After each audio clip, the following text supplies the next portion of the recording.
Tales from the Video Store. Like us on Facebook. Follow us on Twitter. Donate on our Patreon page. Subscribe to us on YouTube, Apple, Spotify, or Google Play.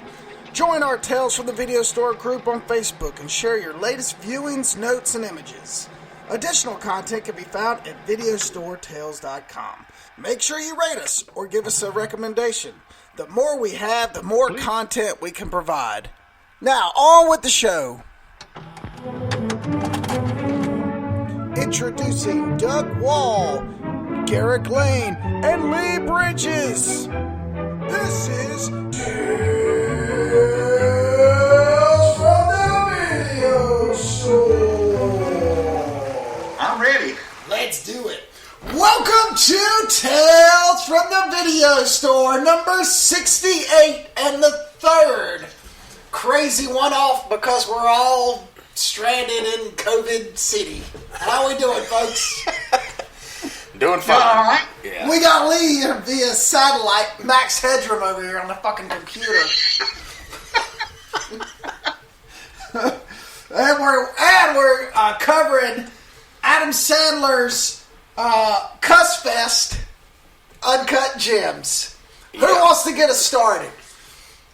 I'll tell you what. I'll tell you the synopsis. Okay. A jeweler, a complete degenerate gambler jeweler, has Kevin Garnett come in. He gets an opal from Ethiopia. Kevin Garnett comes in, comes engaged with it. He lets him borrow it like a fucking moron, and shit just completely unravels for the next 2 hours. And it may be one of the most chaotic movies I've watched in a very long time. Yeah. Okay, well, let me ask you this. Had he not lent it to him, do you think everything would have just worked out? No, but that's how... See, that was the Okay, well, we'll get into it. Go ahead. Who wants to start us off with this movie? Lee, go ahead. Doug. Oh. No, it's, the third feature from the two brothers? Safdie Brothers. Yeah, and they just make these sort of, like Garrick said, these chaotic movies where the movie moves constantly. Yeah. There's no quiet moments, you know. And he's a jeweler. He spent all this money. He's borrowed money from very bad people to get this opal, which could be worth up to $1 million. And then he manages to do everything wrong, you know. Yeah. And his brother-in-law is played by Eric Bogosian, who I hadn't seen in a movie in forever. Right, I haven't seen him in a movie since Wonderland. Yeah, I know. I mean, played Eric Nash in Wonderland. Yeah. Right. Yeah, and he's great in the movie. He's sort of like he's his brother-in-law. He's this sort of Armenian loan shark, you know. He married into this family of Jewish people, and they just sort of resent him for it. So not only do they resent him, but his brother-in-law owes him $100,000. So he's the character. I thought he was the most, in a weird way, the most sympathetic character. Because not only do these people treat him like shit, but they do not respect him at all. You know. Yeah. And it's just like this, you know, kind of like. It's just this race against the clock to get to this auction where Adam Sandler's character thinks he's going to get $1 million and then pay off all his debts and be set for life. You know. But with it, like Gary said, he's a degenerate gambler, so he'd probably be set for about 8 months. Yeah, he would have screwed that up. We'll get into that when I get into my review. Or 8 hours. Yeah, like, he's just the worst kind of person. So we're going to have to... Tales from the Video Store listeners, if you have not seen this movie, there's no possible way we can talk about it without spoiling it. So you might as well either turn this off or have already watched it. Okay, go ahead. Yeah. What'd you think of it? I loved it. Really? I did. I really liked it. The movie that reminded me the most was... you ever seen the Scorsese movie? What's the movie where it all takes place in one night? I can't think of the name of it. Made it in the mid-'80s. Griffin Dunn is this guy who goes to this woman's apartment. Just everything spirals. After Hours. After Hours. It kind of felt like a more dramatic After Hours. Right. It had that same kind of energy. Where you don't know what the hell's going to happen. Yeah. But I like the Safdie Brothers' last movie, the one with Robert Pattinson. Good Time? Quick Time. Yeah, I thought that was a really good movie. I actually probably like this more. A lot of people said they like Quick Time better, but this flowed better for me. Okay. In Quick Time, there's a lot of him just sitting around people's houses waiting, trying to hide. Yeah. Whereas this is just go, go, go, This was exhausting. And it is exhausting. I mean, I got about 45 minutes into the movie and felt like I was an hour and a half into the movie. Yeah. And I looked at the timer on the Blu-ray and I'm like, oh my God, I've still got like another hour of this. Like, yeah. I found myself, to be quite honest with you, I got to a point where I just wanted it to end. I understand. I got so sick and tired of this guy getting a leg up and then just like kicking himself in the dick immediately after. And he just constantly he just continuously did it over and over and over. I just got to a point where I just wanted it to end. I understand. And I kind of felt that way too, but at the same time, I wanted to know what happened next. Yeah, I was like that as well. Just kind of like, come on, like get to it. Let's see. Like, I want to see how this is going to end. And it ended in the only way that it could end. And I liked the ending initially when I watched it. I thought, okay, that's good. Because you think, well, what if this had worked out for the guy? Well, the fact is even if everything had worked out perfectly, inevitably he was going to just train wreck it. Right. If he had gotten the money at the end of the movie, he would have been dead a week later. Right. Yeah, he would have. He would have never gotten. He made $2.5 million on that last game. He would have gone to the Mohegan Sun, gotten drunk with his young girlfriend, and by the next day would have bet that $2.5 million on something else. Yeah. Yep. Yeah. I think one thing I did like was setting it in 2012. Yes. Where they could use the actual game footage. Yeah. I thought that was really smart. Yeah. Absolutely. And that's one of my highlights of the movie was taking it back and using Kevin Garnett and the way they did that. Yeah. Like, the way they did that was great. Yeah, the timeline was perfect. Was great. Yeah. Agreed. Yeah. And I thought Kevin Garnett was really good in the movie. Yeah. I thought all the acting was fine. Yeah.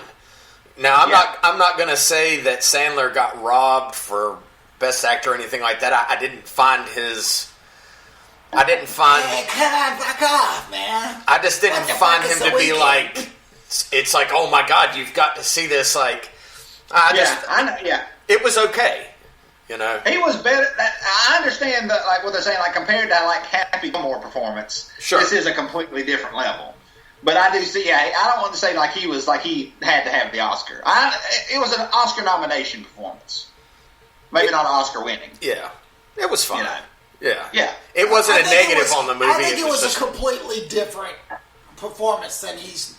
Unless you've seen Punch Drunk Love, a lot of people haven't seen Punch Drunk Love. And even then, it's just a different. Yeah. It's just not a normal Adam Sandler performance. Yeah, that's true. So here's my review. An hour in, I wanted him to. I even texted Doug and said he has to die. I want him to die. Like it's inevitable. He's a fucking and he's an idiot. And I felt like Doug. About an hour and 15, 20 minutes in, I'm like, dude, I am done. Like, when is this thing over? So when he does get blasted, when that door opens and boom, he gets cocked, it made the movie for me. It's almost like just when I was almost like all the guys following him around. I was done with him. I want this fucking chaotic shit to end. And so when he did die, it was like the orgasm. It was the release, and I was like, the movie's great because he died. Had he lived, had he ended up going, had they finished that, him end up at Mohegan Sun, and the final credits is him coming into the casino, I would have hated the movie. I would have hated it. Yeah. And yeah, there's no way. I mean, yeah, it was the only ending that could happen. Well, and I'm going to be honest, like, the environment that I was in for this movie, dude, was the absolute worst. It is the 7th highest cussing movie ever. There was 408 fucks in this, and I'm in quarantine with my children and my wife, and I am trying to watch this movie in the living room. Yeah. And people are walking through, and all they hear is, fuck, man, fuck, motherfuck, fuck. And so I'm like on edge, on top of what's going on the screen. Every now and then I hear my wife go, oh my God, really, Garrick? Really, Garrick? What is that? What is that? Yeah. So I'm on edge inside of being on edge. So by the time this movie was over, when that door opens and he takes it right in the head, I'm like, oh, thank you, God. Yeah, it's over. I'll say this, man.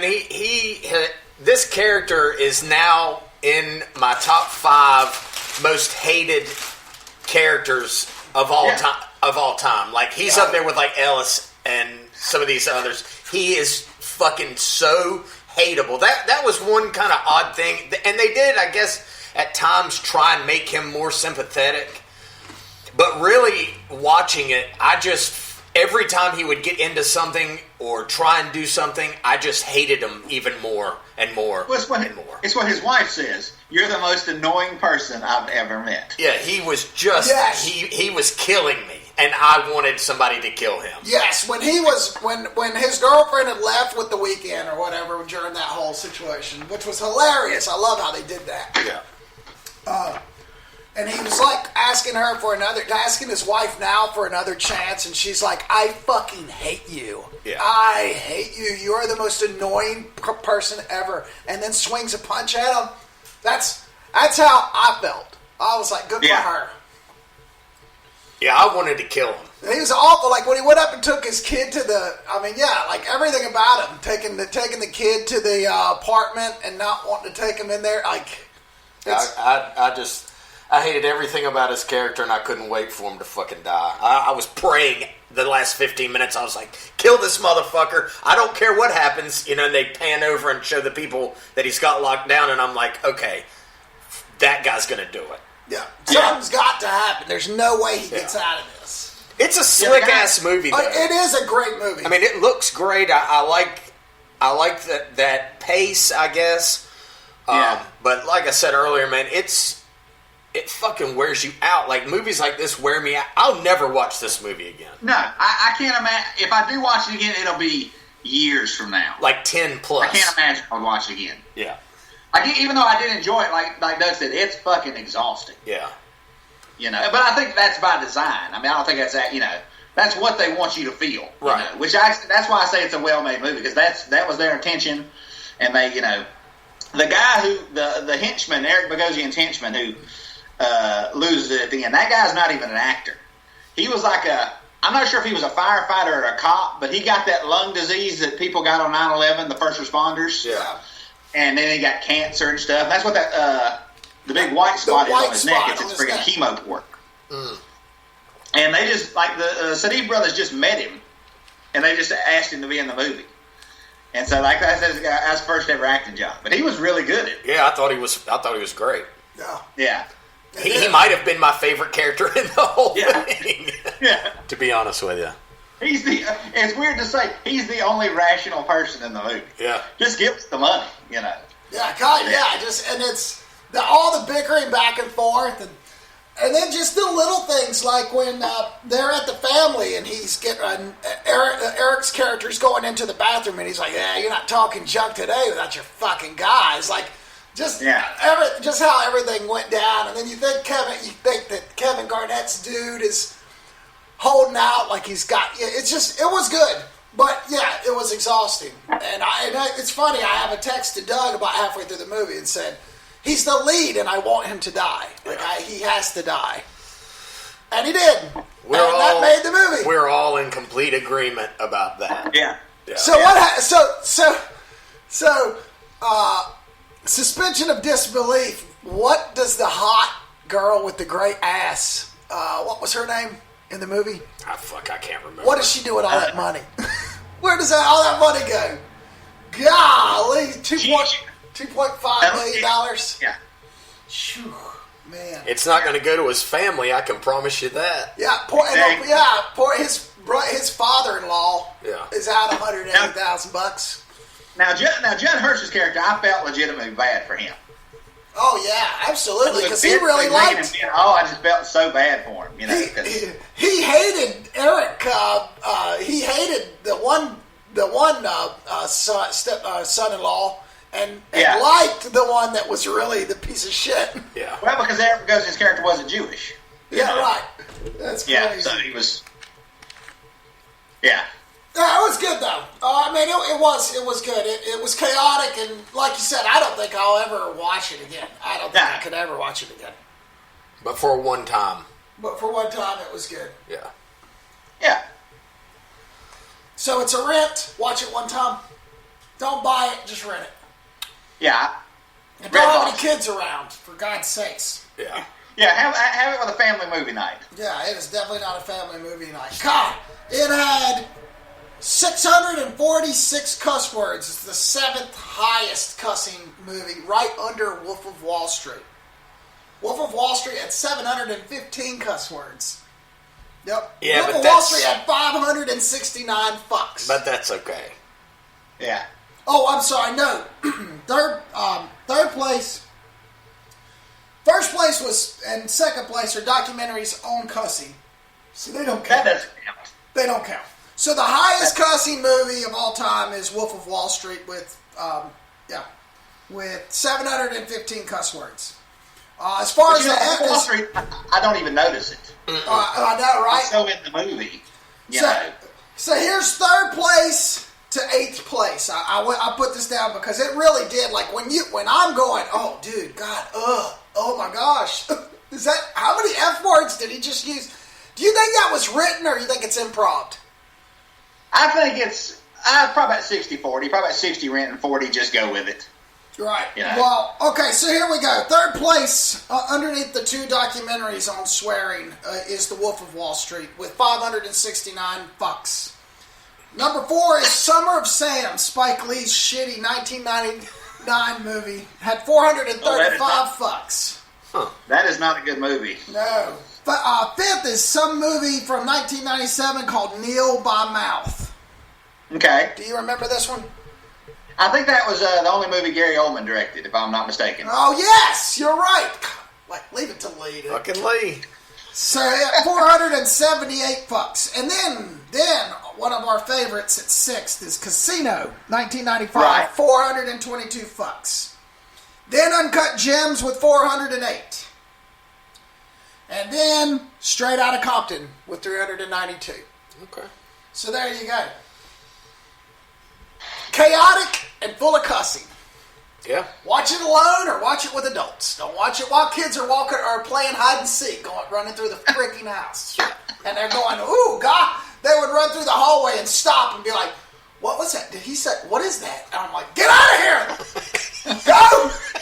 My wife's going, really, Garrick? What are you watching? Oh my God. Because he's, there's scenes where it's like, oh, fuck. Especially with the firefighter. Yeah. When him and Adam Sandler are going back and forth, it's just, you can't even hear what they're saying. It's just, all you hear is fuck, fuckity, fuck, fuckity, fuck, fuck, yeah. fuck. I find that to be, in this instance, it's like lazy writing. Yeah. I mean... Or it's improv, and they're like, I just need it to be chaotic. But you're still directing it. You can call it improv all you want, but you're still in control of the scene, and I don't... You're allowing it in the story. Yeah, it's not doing anything. I mean, I find that to be, in this context and in this particular movie, like, it was a negative. Right. Where normally I don't even notice things like that, but this was one where I was just like, oh, come on, dude. Like, what are you even saying? But yeah, I mean, it's still a one-time watch. Definitely a one-time watch. Should rent it. The Safdie Brothers. It's good. Hey, Lee. So you said you actually like this better than Good Time? I'd say probably about equal. I don't know. I'd have to watch it. I watched Good Time like when it first came out. like 2 years ago. I'd have to rewatch it. I mean, I'd say Good Time's probably a better made movie just because they were made with so much less money. Yeah. You know. I mean, they're definitely talented guys. They actually were going to do a remake of 48 Hours and decided to do this instead. And so they'll get, you know, because they weren't polished enough to make remake a movie like 48 Hours. You know, and so they'll definitely get bigger opportunities. Yeah, it's good. And like I said, it did everything it needed to do. Yeah. Exactly. I can't, like, even though, like I said, I probably wouldn't watch it again, at least not for a very long time, I can't deny that it's a well-made movie. Right. Yeah. Well, there you go. Well, while we're all locked up, did everybody watch other stuff? I watched a couple of things, yeah. Okay, who wants to start us? I'll start because we were just talking about one of the movies I watched, which is Good Time by the Safdie Brothers. I watched it a few weeks ago with Robert Pattinson, Jennifer Jason Leigh's in it. I think that this is a better movie than Uncut Gems. I think it's a better story. I think it's the way I like the way that it's written better. I think that it doesn't have the money, like you said, of Uncut Gems put behind it, but I think that it has more. I think it's a better script, and it just, I like the story better. And it too is very like exhausting because it follows this guy after this kind of bank robbery, and this brother's trying to get his brother out, keep him safe. His brother's a little slow, and then, but even that movie, it kind of goes off the rails a little bit towards the end. You know, but I didn't feel like I needed to take a nap like I did after Uncut Gems. Does that make sense? You know, it was still, you know, an exhausting movie, but I didn't need to take a fucking nap. I'm exhausted. They directed but didn't write. Right. You know, that's on. I think I saw it on Prime. So if you've watched Uncut Gems and have not seen Good Time, I highly suggest it. If you like this sort of style of movie. The other movie I watched, I kind of regret watching it at this period, and I hadn't watched it in several years because it's one of my favorites. Is Terry Gilliam's 12 Monkeys? Yes, I saw that. Is that on Prime? I found it somewhere. I'm not even sure where I found it. It was either on Prime, Prime or Netflix. I can't remember. Anyway, that's one of your favorites. It is one of my favorites with Bruce Willis and Brad Pitt, and it's actually somewhat relevant to our times and what's kind of going on. Because we're living in it? Because it's happening, and I feel like at any moment we're going to be pushed underground. I mean, the longer this stretches out, like, there were so many, like, relevant parallels in this world that Bruce Willis had come from to the world that he goes back in time to. It's a time travel movie, but it's still very relevant outside of the time travel.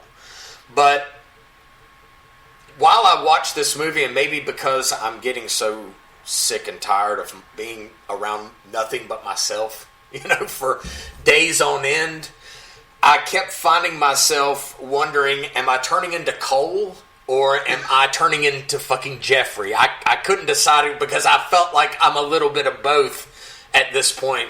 You know, after being shut in for a month, I felt like I'm starting to feel a little bit like both of them. It's an awesome movie, dude. It's his. I think it's maybe his best. It's not my favorite Terry Gilliam, but it's Really? number 2. It's close. It's a close. Yeah. What is your favorite? My favorite is the one with Jeff Bridges and Fisher King. Yeah, Fisher King. To me, that I don't know. It just, when I watched it the first time, I was just like, "This is perfect," and I still feel that way about it. That's his most enjoyable movie. Yeah, to me, I love everything. Like Brazil's my favorite. Yeah, but I would agree that if it's like Saturday afternoon, I'm not going to watch Brazil. I'm going to watch the Fisher King. Right. But 12 Monkeys is a close second, and it's an awesome story, awesome movie. The performances are great. But man, it felt a little bit too real at times watching that thing, to be quite honest with you. But if you've never seen it, find it, buy it. It's that good. That's what I watched. Yeah, that's what I watched. I watched it probably about a year ago. Yeah. And, I hadn't seen it in a long time, and it definitely holds up. Oh, beautifully. And like I said, you're talking about, I don't ever really think of it as a time travel movie. To me, it's like the first Terminator. Time travel is a part of it, but not really like a... Yeah, it's everything else. Everything else about it is more. Yeah. Yeah. Exactly. Yeah. What else you watch? That's it. What? That's it? Okay. I watched 2 movies. That's it. Okay. I've noticed that HBO has put a lot of content on like Hulu and stuff for free. Not everything, but just some things. Right. And I started watching the McMillions documentary series. Have you seen that? I have. That is just... I've watched the first 2 episodes, and that is just insane. It just gets crazier, man. The McMillions? Yeah, no, like, this guy, it's the Colombo crime family. Yeah, it's like I said, it's like kind of like the Tiger King last week. Every 20 minutes, something more insane happens. How McDonald's ran that McDonald's Monopoly game for what, like 15 years? For a long time. A long time, And nobody, it was a scam the entire time. Only this small group of people were winning. Yeah. And it took them until like 1999 to figure it out, It's a very crazy story. Yeah, very. And I hear they're going to make it into a movie, which does surprise. And I watched a couple of things, just rewatched some other things. Me and my girlfriend watched. Hold on. I'm sorry. Do you believe that's true? It's 100% true. So you're saying that McDonald's' monopoly was all horse shit? Well, it's not. It had nothing to do with McDonald's. The company they hired to produce the game pieces. Because McDonald's doesn't really produce; they only produce food, like the commercials, the boxes for the Happy Meals. That's all made by other companies. Yes, marketing, direct, yes, marketing. They were not paying attention to what was going on, and there was a corrupt guy in the company that made the game pieces, and then he sort of brought in other people, and they figured out a way to scam it. Right. Really? Oh, this sounds awesome. And it involves the Colombo crime family. It involves multiple, this small sort of network of people who were just taking McDonald's for millions, And like I said, people were winning free fries and Happy Meals. So, if something like that, you never think you're going to win the car. No, you're not getting Broadway and winning $1 million. Exactly. And it's very interesting. If you've not seen it, it's on HBO. It's very good. Yeah, it's really good. It's got some like the not to give too much away, but the FBI kind of forms this almost like a production company, and they entice these winners, and they say, hey, we're working with McDonald's, and we want y'all to tell us your stories and how you won this money and where you won this money. And the people, they're all FBI agents who are acting in this, and with somebody that knows that they've done something wrong, and to watch these scenes, it's really compelling television. Yeah, like it's good. They're interviewing this woman who'd won, and she's reenacting what had happened, and she's just like, I knew I was fucked. Like I knew that they had me at this point just by the things that they were asking, but the FBI never comes out and says who they are, that right. It's really, really entertaining. McMillions, huh? Called McMillions. I will watch that. Yeah. Doug. Yes, sir. Doug. Yes. The young FBI agent, the guy who played the host. Yeah. That's Garrick if he was in the FBI. Yeah. 100%. 100% right on that, Lee.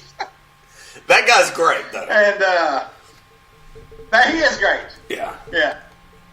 I love when he was just like, well, we're going to catch some fucking criminals, Yeah. He's like, oh, nobody wants this? Yeah, I'll look into it. Like, no, you'll like the guy. But, it's not a slap against you, I promise. It's not, it's not a slap in the face at all. He's very, Yeah, he's awesome. It's on Hulu, isn't it? It's on HBO. Hulu has a lot of HBO stuff on it now. It's called Hulu. I think it's called HBO Unlocked. I guess because, it's the end of the world. They decided to put free content out there. Yeah. But the only other things, I rewatched a couple things. I rewatched the original Dirty Harry. Nice. I saw it was on Netflix, and I hadn't seen it in a couple years. And it's still, even though it was made in 1971, it's still just a perfect cop movie. Yep. Like if you remade it today, there's nothing you can improve about it. And I watched a movie from 2010 with Michael Caine called Harry Brown, Revenge Movie. Yes. And have you seen it? Yes. And it's just, I hadn't seen it in a few years. I probably haven't seen it since it came out. And damn, that's an awesomely well-made movie. It is. Yeah. I love Michael Caine. He's awesome. Yeah, one of the best revenge movies I've seen in a long time. And the only thing other than I watched the John Candy movie from the mid-'80s, Summer Rental. Oh, yes. Yeah. Yeah, that movie still holds up. That movie's friggin' hilarious. Yeah. John Candy. But that's all I watched. What about you, Gary? Planes, Trains, and Automobiles is still one of my favorites. Oh yeah. Talk about a movie that holds up, man. I watch it every year at Thanksgiving. Well, as people may not know, I work in sports. So April, it has me normally bouncing around from Winston-Salem, doing dash games, crawdad games, to down to Charlotte to do nights games, back to Wake Forest baseball, making a living. Baseball, doing promo videos. It's my favorite time of the year. And however, this year, I am not doing any of that. And I found myself watching baseball movies all week. Oof. Well, I like baseball movies, but sports movies. We got, Disney Plus has got so many movies, and I've got kids at home. And to be quite honest, Netflix, man, like, I go through Netflix, and it's mature. And it's hard to watch. It's hard to do. Like, it's just hard to put in my house, I don't have a big house. 5 kids there trying to do homework. I can't put on freaking Goodfellas. I just can't do it. Right. As a parent. So I get myself stuck in situations where I'm forced to watch something else. So this week, I watched Remember the Titans, which is a fantastic movie. See? Am I really going to... See, you guys are going to be addicted to it. Remember that movie was great. It's a Disney movie about the football and back in the day. And then I watched The Rookie with Dennis Quaid. Okay. Wow. Fuck you guys. No, I'm just laughing at Doug's reaction. The Remember the Titans is a well-made movie. I've never seen The Rookie. You haven't seen The Rookie? No, but Doug's reaction is cracking me up. Anytime I bring up Disney, he looks so disappointed. Speaking of Disney, they've got the movie, the classic Tom Hanks Splash on there. Yeah. And apparently Disney feels so strongly about showing some ass in that movie, which, if I remember correctly, was, in fact, one of my favorite parts about the movie, that they have gone out of their way to do some kind of distortion to where the young kids of today get to miss out on Daryl Hannah's great ass from Splash. And that, to me, is just heartbreaking. Anyway, continue. Well, The Rookie is actually a pretty good movie. It was kind of... it's based on a true story, right? It is based on a true story, and it's kind of like The Fateful Season in a sense that the movie's about a pitcher named Jim Morris who never made it out of the minor leagues because he kept getting injured. But it started, as he got older, he became a baseball coach and a chemistry teacher in Texas. He was a high school teacher, wasn't he? And he started pitching better. And he promised his team, if they would win the state, or if they would get to the championship, or they get to the playoffs, that he would go try out. He would go do a major league tryout. Well, of course they do it, and he goes and he tries out, and he ended up playing 2 years for the Tampa Bay Rays. It's a great movie. It's a feel-good movie. At the end you're just like, oh no, popcorn in the eye. Yeah, sure, but it's baseball. Okay, so then, all right, smartass. Okay. I watch Bull Durham. I have to watch Bull Durham every April. One of the best movies ever. Okay. Really? No? It's fun. You're a dick. It's fun. Fuck you. If it wouldn't have been about baseball, maybe I would have liked it more. 42? You don't like 42? You know what today is, don't you? Jackie Robinson Day. It's Jackie Robinson Day. It's also the day that Boston got bombed at the marathon. Marathon. Yep. Crazy day right here, April 15th. Okay. You know what yesterday was? You didn't call me. April 14th. My fucking birthday. Fuck. You didn't call me. Fuck.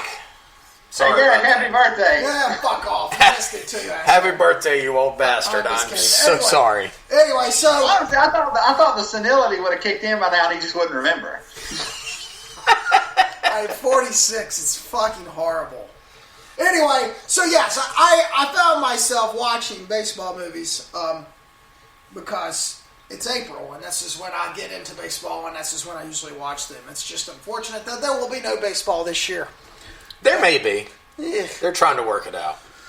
I did, however, watch a funny thing on Prime. Okay. The Tiger King had, of course, the Tiger King craze has brought all these old documentaries and stuff on white trash back to the surface. And there's a one on Prime called The Wild and Wonderful Whites of West Virginia. I have seen it. God almighty. Let me tell you what, people. If there's any of our listeners that may be suicidal or depressed or think that their life has passed them by, I want you to go to Prime and I want you to rent The Wild and Wonderful Whites of West Virginia. Because, brother, after that hour and a half, brothers and sisters, you will feel like you are the president of the fucking United States. Yeah. I have never seen anything so wretched in all my life.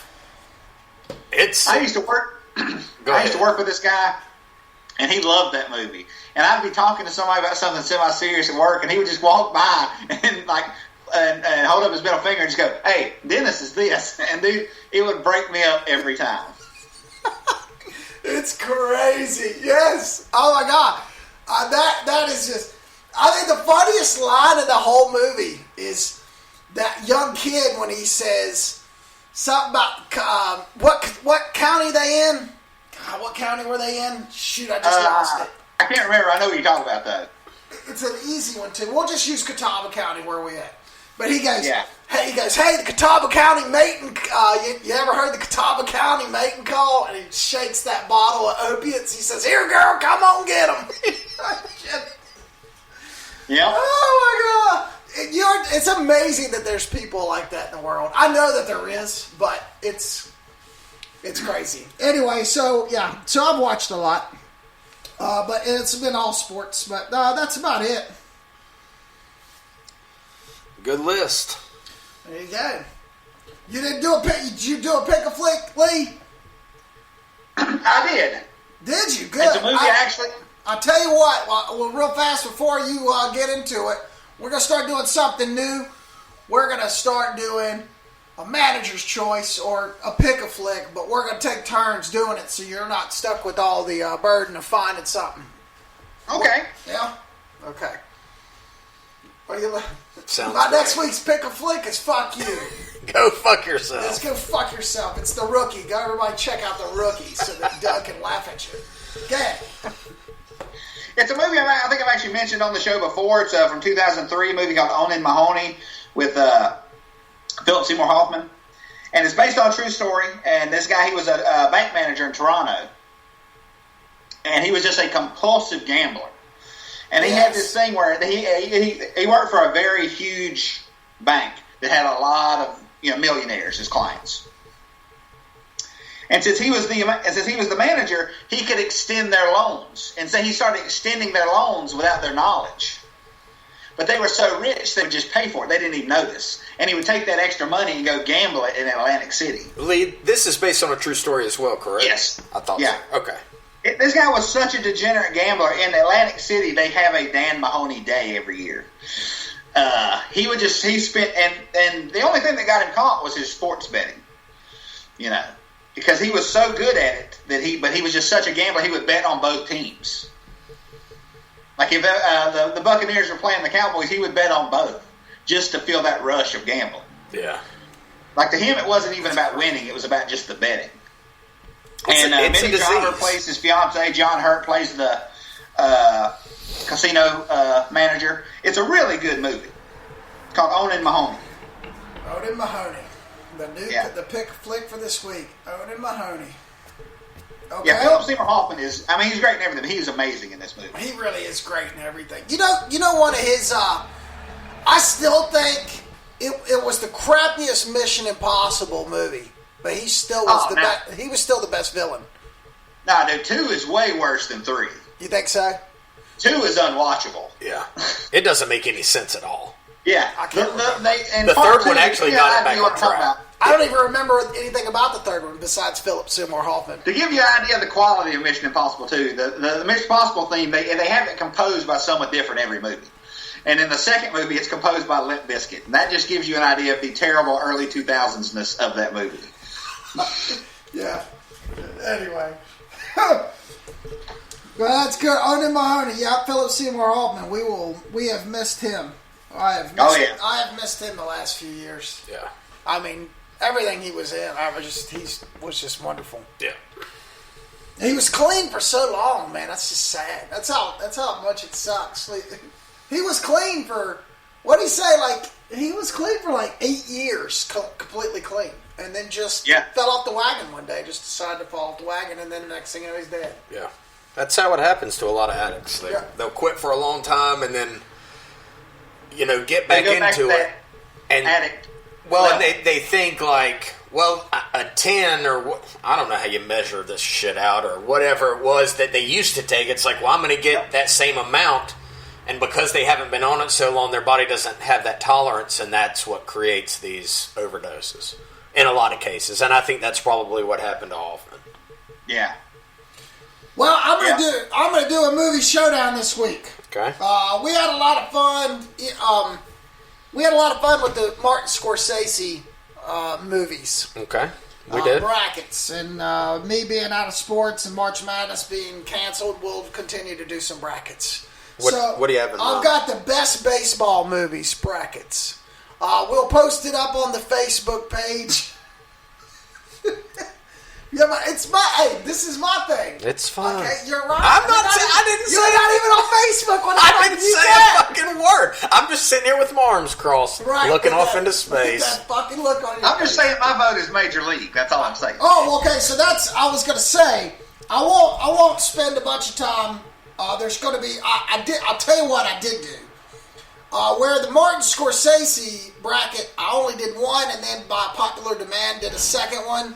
And so the brackets were all off-centered, and we had a lot of people complaining that, oh, dude, why is The Departed up against the yada, yada, yada. I did, however, do some. I did some research and made sure that these two brackets are pretty even. So I've got, and I won't go through it all. But you researched it? Well, I mean, I took some time with it. Yeah. You researched it. I researched it. Nice. So I got one side. I got the west side is Moneyball, Field of Dreams, and A League of Their Own as the first 3 seats. And then on the east side, I got Bull Durham, Major League, and The Sandlot as the top 3 seats on the east. So, as you can imagine, we got Bad News Bears, The Natural. We got them all in there, man.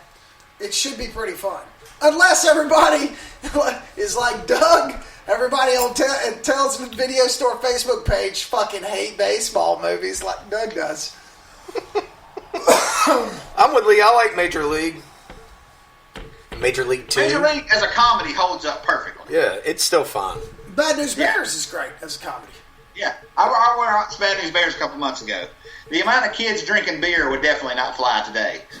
Yeah, no, definitely not. All right, so what's next week, man? Now that we're kind of getting back on a schedule here, what are we going to do? I believe Doug has a pick.